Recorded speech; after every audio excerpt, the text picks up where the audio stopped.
He walked out on our kids like they were nothing then, blamed me when his family turned on him. My ex-husband told me he didn't want to be a dad anymore. No shared custody, no holidays, no birthdays, just gone. I didn't fight him. A roller coaster, to say the least.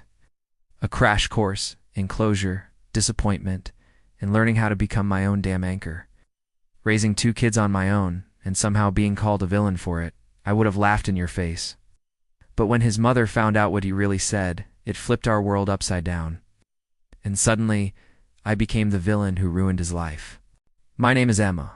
I'm 45 years old, and I live in a suburb outside of Richmond, Virginia. My life for the past year has been, and if you'd told me a year ago that I'd be divorced, but here we are. Let me rewind a bit. I'd had complications, and we didn't think we could have another child. Liam came along 5 years ago, and we were overjoyed. Exactly what you'd expect. Courthouse vows, trembling hands, and no clue what we were doing. I met Jason when I was 15. We were high school sweethearts, raised in strict religious homes where you break it, you buy it applied to everything including teen relationships. I got pregnant. Our parents freaked. The churches got involved.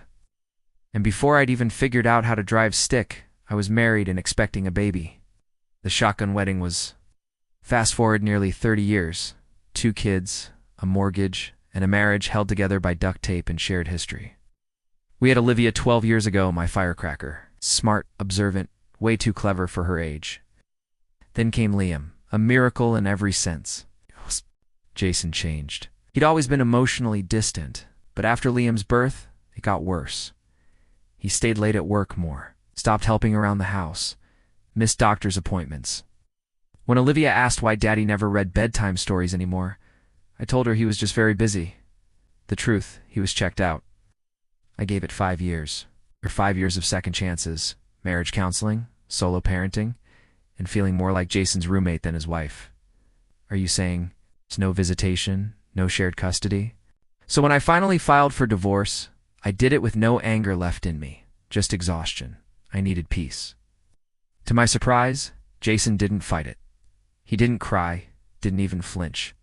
He just nodded and said, "Okay, if that's what you want."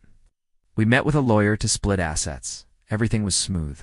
No raised voices, no power struggles, until we got to custody. The lawyer asked, standard 50-50th split on custody. Jason leaned back and shrugged like he was deciding between paper or plastic. Actually, I don't want custody. I blinked. What? I'm not interested in doing the parenting thing anymore. I said, Daddy's going through a lot right now. He's not ready to be a full-time